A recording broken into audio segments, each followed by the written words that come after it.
सबसे पहले 3 तलाक, उसके बाद सीएए एनआरसी और आज वक्फ संशोधन बिल। सत्ता में बैठी एनडीए सरकार ने पार्लियामेंट के अंदर वक्फ संशोधन बिल जो है वो आज पेश कर दिया गया है। जब इस बिल को पेश करा गया तब विपक्ष ने जमकर हंगामा करा, लेकिन उसके बावजूद भी बिल जो है वो पेश करा गया। विपक्ष ने अपनी कुर्सी से खड़े होकर इस बिल का विरोध जताया, लेकिन सारी दुनिया की नजर जब आज पार्लियामेंट पर थी तभी हमारी नजर पड़ती है उस मुसलमान पर जो आज इस बिल के पेश होने के बाद खुशियां मना रहा था, जश्न मना रहा था, ढोल नगाड़ों के सामने नाच रहा था। तस्वीर सामने आई भोपाल से। भोपाल में मुस्लिम महिला बुर्का पहनकर पहुंची और अपने हाथ में बोर्ड लेकर पहुंची, पोस्टर लेकर पहुंची, थैंक यू मोदी जी। वही तस्वीर देखने को मिल रही है जो 3 तलाक के समय पर देखने को मिल रही थी जब 3 तलाक का बिल पेश करा गया था। मतलब साफ है कि मुसलमान 2 धड़े में बटा हुआ है। एक मुसलमान वो है जो ये चाहता है कि इस बिल को पेश ना किया जाए, मतलब कि ये बिल जो है पास ना हो, और एक वो मुसलमान है जो चाहता है कि इस बिल को पास किया जाए जिससे हमारा फायदा हो। दरअसल यहाँ पर विपक्ष ने मुसलमानों के मन में एक जहर घोल रखा है। दरअसल मैं आपको बता दूं, अभी कुछ दिन पहले दिल्ली के जंतर मंतर पर मुसलमानों ने एक प्रोटेस्ट किया था। मैं भी उस प्रोटेस्ट में पहुंचा था कवर करने के लिए। जब मैंने वहां पर मुसलमानों से बातचीत करी तो कुछ मुसलमान ये कहते नजर आए कि हम कुर्बानी तक के लिए तैयार हैं। मतलब मुसलमान वक्फ संशोधन बिल के लिए अपनी कुर्बानी देने तक को तैयार है। मतलब उनके मन में इस तरह का जहर घोल रखा है। और आधे से ज्यादा लोगों को तो ये पता ही नहीं था कि आखिरकार वक्फ संशोधन बिल है क्या। बस वो एक भीड़ थी जो उस दिन वहां पर पहुंची थी। लेकिन आज जब ये तस्वीर भोपाल से सामने आई तो वाकई में लगा कि मुसलमान भी चाहता है कि बिल जो है पास किया जाए। वहीं अब थोड़ी सी बात करते हैं पार्लियामेंट की।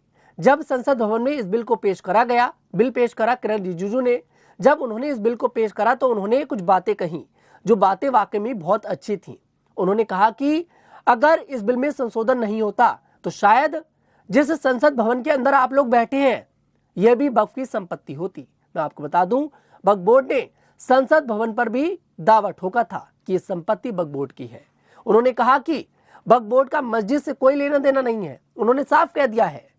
मुसलमानों को विपक्ष ये कहकर डरा रहा है कि आपकी संपत्ति को, आपकी मस्जिदों को हड़प लिया जाएगा वक्फ बोर्ड के बहाने। उन्होंने साफ कह दिया कि वक्फ बोर्ड का मस्जिद से कोई लेना देना नहीं है। उन्होंने ये भी बताया कि वक्फ बोर्ड में सिया सुन्नी अब दोनों होंगे, दोनों अब इसके जो मेंबर हैं वो बन सकते हैं और कोई भी अपनी संपत्ति को दान कर सकता है। वक्फ बोर्ड के मेंबर में 2 महिलाओं का होना काफी ज्यादा जरूरी है और नॉन मुस्लिम भी अब इसके मेंबर बन सकते हैं। और उन्होंने सबसे अच्छी जो बात कही, उन्होंने कहा कि लोग कहते हैं कि वक्फ बोर्ड तीसरे स्थान पर है भारत में जिनके पास सबसे ज्यादा संपत्ति है। उन्होंने बताया कि लोग कहते हैं कि पहला नंबर जो है वो रेलवे का है, दूसरा जो है डिफेंस का है। लेकिन यहां पर गौर करने वाली बात यह भी है, क्या रेलवे किसका है? रेलवे सबका है। रेलवे की पटरी बिछी हुई है, क्या उस पर आप लोग नहीं जाते? हम लोग नहीं जाते। रेलवे की संपत्ति को सब लोग बरत रहे हैं। डिफेंस, आर्मी किसकी सुरक्षा कर रही है? हम लोगों की सुरक्षा कर रही है। यह देश की संपत्ति है। लेकिन वक्फ बोर्ड किसकी संपत्ति है? दरअसल वक्फ बोर्ड के कुछ ठेकेदारों ने, इस्लाम के कुछ ठेकेदारों ने वक्फ का जो मतलब है वो अलग ही कर दिया है। मैं आपको अभी आगे ही बताऊंगा कि आखिरकार वक्फ का मतलब क्या है। वहीं देखिए, संपत्ति की बात चलिए तो आपको बता दें वक्फ बोर्ड के पास 9.4 लाख एकड़ संपत्ति है। वहीं 200 करोड़ सालाना कमाई होती है वक्फ बोर्ड को। वहीं देखिए यहाँ पर क्या वो बड़े मुद्दे बने हैं जिस पर विपक्ष जो है हंगामा कर रहा है, मुसलमानों के मन में जहर घोल रहा है। सबसे बड़ा मुद्दा बना है कि गैर मुस्लिम, मतलब कि जो मुस्लिम नहीं है वो भी वक्फ बोर्ड का मेंबर बन सकता है। और वहीं उसके बाद दूसरा मुद्दा बना है सरकारी संपत्ति का दावा तो जांच होगी। अगर वक्फ बोर्ड यहाँ पर सरकारी संपत्ति पर दावा करता है तो भैया उसकी जांच होगी। अब वहीं उन्होंने बताया कि इस्तेमाल आधार पर संपत्ति वक्फ की नहीं होगी। अगर आप उसको इस्तेमाल कर रहे हैं तो आप ये नहीं कह सकते ये संपत्ति वक्फ बोर्ड की है। वहीं यहाँ पर देखिए, वक्फ की संपत्ति का रजिस्ट्रेशन कराना जरूरी होगा।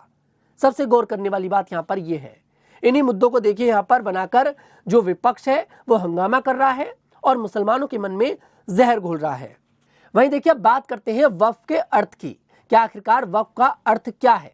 आपको बता दूं, वक्फ एक अरबी शब्द है और वकूफा यानी कि रोकना से आया है, जिसका मतलब संपत्ति को जन कल्याण के लिए संरक्षित करना है। मतलब कि वक्फ बोर्ड की जो संपत्ति है वो जन कल्याण के लिए है। उनके लिए संरक्षित कर दी गई है।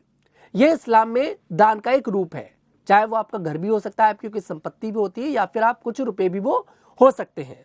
अब यहाँ पर सवाल ये भी है कि जो वक्फ बोर्ड इस्लाम के लिए काम कर रहा है, जो वक्फ बोर्ड साल का 200 करोड़ कमाता है, आखिरकार जिन लोगों के लिए वो काम कर रहा है, फिर भी उसके बावजूद वो लोग भारत में सबसे ज्यादा गरीब क्यों हैं? दरअसल ऑल इंडिया डेब्ट एंड इन्वेस्टमेंट यानी कि AIDIS और periodic labour force survey PLFS का जो डेटा है, उसके मुताबिक भारत में मुसलमान सबसे ज्यादा गरीब है। आप गौर करिएगा इस बात पर। जो वक्फ बोर्ड मुसलमानों के लिए काम करता है, जो वक्फ बोर्ड साल का 200 करोड़ कमाता है, लेकिन उसी की जात के लोग भारत में सबसे ज्यादा गरीब हैं। अब हिंदुओं की संपत्ति के लिए तो देखिए ऐसा कोई बोर्ड नहीं बना हुआ, उसके बावजूद भी हिंदू जो है मुसलमानों से आगे हैं, मतलब मुसलमानों से कम गरीब है। गरीब हिंदू भी है, ऐसा नहीं है, लेकिन जिनके लिए एक बोर्ड बना हुआ है कि भाई यहाँ पर मुसलमानों की देखरेख ये बोर्ड करेगा, उनकी मस्जिदों की देखरेख करेगा, लेकिन उसके बावजूद भी मुसलमान जो है सबसे ज्यादा गरीब है हमारे देश में। क्या चल रहा है? देखिए, मतलब साफ है कि मुसलमानों के मन में एक जहर घोला जा रहा है। NDA सरकार कोशिश तो कर रही है कि मुसलमानों का भला हो, लेकिन ये जो विपक्ष है और जो इस्लाम का अपने आप को ठेकेदार बताते हैं, वक्फ बोर्ड का अपने आप को ठेकेदार बताते हैं, ये लोग ये नहीं चाहते कि मुसलमानों का भला हो। ये लोग ये चाहते हैं कि बस सब कुछ इन्हीं के पास आ जाए और इनका काम चलता रहे। फिलहाल इस पर आपकी क्या राय है, कमेंट सेक्शन में जरूर बताइएगा। मैं तनुज दीक्षित फिर आपसे मुलाकात करूंगा, तब तक के लिए हमारे साथ देखते रहिए द न्यूज़ 15।